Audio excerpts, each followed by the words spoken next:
हमेशा, चाहे देश में कभी जो भी प्राकृतिक आपदाएं आई हों, हम उन सब गरीब को लाभ पहुंचाने के प्रति आज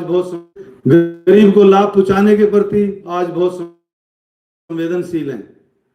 चाहे शिक्षा के क्षेत्र की बात करें, क्योंकि मैं खुद भी एक शिक्षक हूं, मेरे पिताजी भी प्रिंसिपल रहे हैं, तो मैं तो इस मौके पे यही कहना चाहूंगा कि जो शिक्षा के संस्थान हैं वो भी देश की प्रगति और उन्नति और उत्तर प्रदेश को उत्तम प्रदेश बनाने की तरफ एक बहुत महत्वपूर्ण भूमिका अदा कर सकते हैं।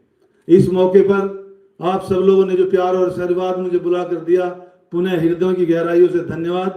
आपका बहुत बहुत स्वागत, मेरी ओर से बहुत ही हार्दिक शुभकामनाएं। बहुत बहुत धन्यवाद। जय हिंद, जय भारत, जय उत्तर प्रदेश।